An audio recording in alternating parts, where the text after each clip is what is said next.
Hey friends, V here, and welcome back to my Forever Petals by V YouTube channel. Don't forget to subscribe right here on YouTube to my channel so you get all the details on upcoming tutorials. Now in today's video, we're going to be working with my Marigold template. This is a small template, 7 petals, and it's intended to create marigolds between the sizes of 5 inches and 12 inches, okay? Now for today's tutorial, we're only using petals 5, 6, and 7, and we're gonna get about a 12-inch sized marigold flower to decorate your Dia de los Muertos ofrendas with, so stick around if you want the step-by-step process. Before we get started, let's go over the materials. I'm using the Galaxy Gold 65-pound cardstock from Astro Brights. You can find it on Amazon. I'm using the 3/8 of an inch and 5/16 of an inch wood dowel, along with some scissors. I use Fiskars brand. I'm using my mini glue gun by Surebonder, and I'm going to use mini hot glue sticks by Gorilla Hot Glue. And you also have the option to use ink pads or pigment ink.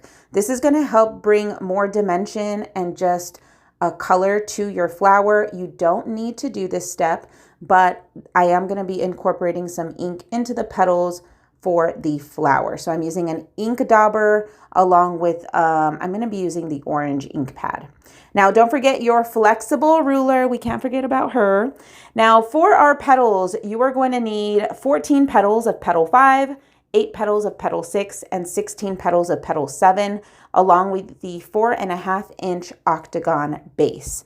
Now for the petals and my tracing and cutting, I did use 8 sheets of the 65-pound cardstock. Just do your best to squeeze as many petals as you can, so that way you're using the least amount of sheets of cardstock, okay? So I'm just going through the process and hand tracing all the petals. As you know, I cut multiple sheets at once, so that way I'm cutting 4 petals with each cut, so I don't have to trace so many times. If you're following along to this tutorial, you can pause now so you can get all your petals cut before we get to the inking part of the video. Now, once you have all of your petals cut out, you're going to go ahead and begin inking. Again, this is optional. You can totally skip this step and move forward with the tutorial. But for me, I want to show you guys just how it can bring more life to your flower to give more of a realistic look. So I am just taking some ink to the ink dauber, and I'm using, of course, a scrap sheet of paper at the bottom so I don't get it on my workspace. And I'm just going to be pushing the ink from the edge of the petal down, so that way it kind of just gets those edges, okay? Now, I am doing this for every single petal, and I'm doing this to the front of the petal, and I'm also going to the back of the petal. Because of the way that we are going to be styling them in the funnel formation, you want to make sure you get both sides because you will see both sides once you start styling those petals, okay? So do one side, flip it over, and do the back. Now you can use like latex gloves so you don't get ink on your fingers, but with the size of the petals, I didn't have that problem today. So just keep in mind that is, again, another option of yours. So once you begin, or once you finish inking your layers, I'm going to show you how we're going to style the petals, and this will be the same for every single layer. So here I'm taking 4 petals of petal 7, and I'm going to take my 3/8 dowel, and I'm going to form and kind of push the dowel into the petals to create, I guess, a lift in the edges. I don't want to say taco shape because it's not that curled, but this is going to help with the funnel part when you're getting ready to glue. So that way you're not forcing the bottom edges to funnel, and you'll begin to get a lot of creases. So by prepping the petal with the wood dowel, this will make it a little bit easier to funnel the bottom. Now you do want to keep that V shape when you do that little funnel overlap at the very bottom edge. And again, you'll see here, I'm adding glue to the bottom left, folding it over, but I still have a V shape to where the petal is wide at the top, but again, it funnels at the bottom. This is going to help to fill out your flower, so that way they're not super skinny and more of a cylinder. You do, again, want to keep the width of the petal by keeping the top wide, okay? So you're going to do this for every petal, okay? not just petal 7, but also petal 6 and petal 5s. So you'll repeat this process and you'll see that I'm kind of pushing down on the V area because although I don't want to flatten the petal, it helps to keep the width of the petal, okay? So just do your best to funnel the petals and keep that V shape, all right? So at this point, if you want to pause, so that way you can funnel all of your petals, and we're going to get started on the next step. Now that all of your petals are funneled, we're going to get right into the assembly of the flower. Now again, we're using a 4.5-inch octagon base, and with my flexible ruler, from every straight edge of the octagon, I am using a 1.5-inch measurement and just marking into the base. So once you complete this step, you will have 8 1.5-inch marks from every straight edge in the center of your base. Okay, that's going to be your guideline for your petals of this flower. So my first layer, which is petal 7, I'm taking that bottom edge and I'm bringing it up to the 1.5-inch mark. I'm going to rotate, take the next petal, and repeat this process. Do not cover your dot. You want to keep them visible because we will be creating another octagon shape by connecting those dots, so we can use those as a guide for our next layers of petals, okay? Now, most of our layers that we're working with today are going to use the same measurement. It's not till we get to petal 5 where it's going to slightly change, okay? So you'll repeat this process until all 8 petals of petal 7 have been placed onto your base.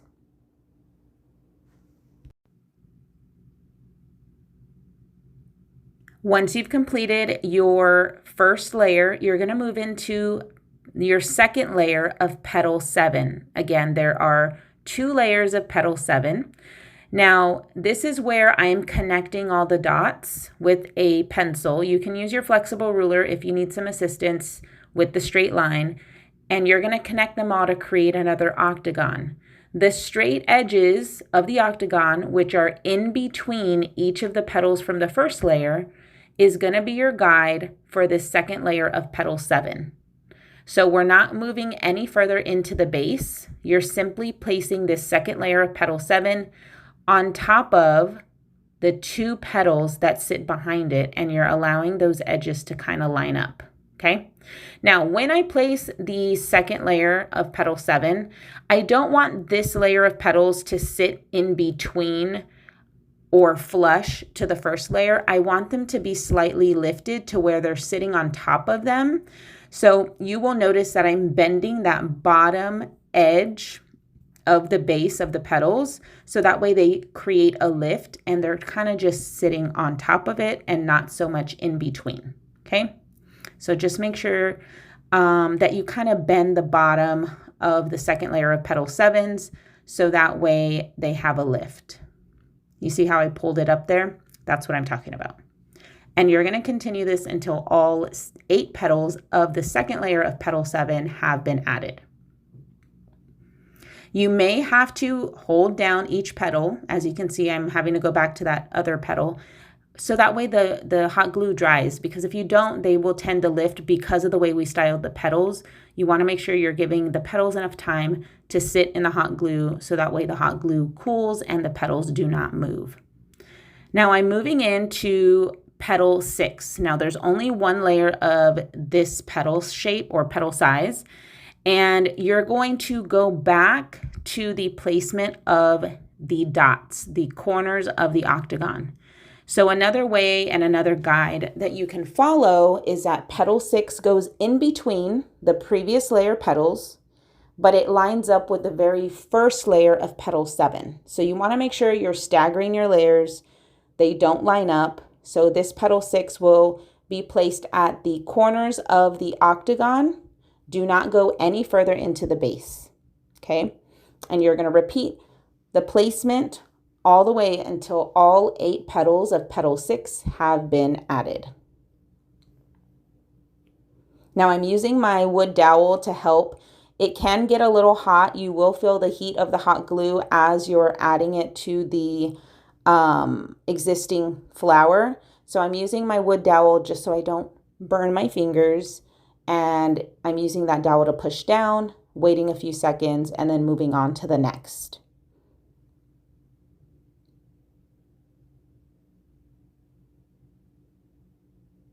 Once you've completed layer or petal 6, we're going into our first set of petal 5, which is 8 petals. Now for this layer, I am placing roughly 1/4 of an inch into that small octagon in the center, okay? So the bottom that I'm gluing, about 1/4 of an inch of it is inside the octagon. I did not do any markings. I'm just eyeballing it, but you're going to do this for the first 8 petals of petal 5, and it's going to complete a full layer. Now the petals will be right next to each other. There's not going to be a gap in between these petals because we're running out of space as we're building our flower. The petals become closer and closer together. So again, this layer of petal 5, you want to place each petal in between the 2 petals that sit behind it, which is petal 6. But you're placing the bottom edge of each petal roughly 1/4 of an inch inside that octagon, okay? And you're just going to go one by one, again, using your wood dowel to help you hold down those petals so that way the hot glue cools and you can move on to the next petal placement. So here I am doing the final petal for petal 5 layer. You should have 6 petals left of petal 5. So I'm going to take 4 of them and I'm going to place one at the top, one to the right, one to the bottom, and one to the left. So I'm placing 4 to fill up some space here. We will not be able to fit all 6 in the same layer. So you're adding 4 first. So it's going to be like a plus sign. You add one to the top, one to the right, one to the left, one to the bottom. And then you have a smaller space left where your final 2 petals will be squeezed in there. Your petals should be sitting very tall to fill out your marigold flower. And again, you can see here I'm creasing the bottom edge just so that way it's already prepped, adding my glue and placing and using a wood dowel to kind of squeeze in there so I can push down on that little tab we created to hold the petal in place. And voila, you have yourself a 12-inch marigold with my small marigold template. I do hope you guys enjoyed this video. Again, thank you for watching and supporting Forever Petals by V. Don't forget to hit that subscribe button. And please let me know if you have any questions or comments down below. I'll see you guys next time.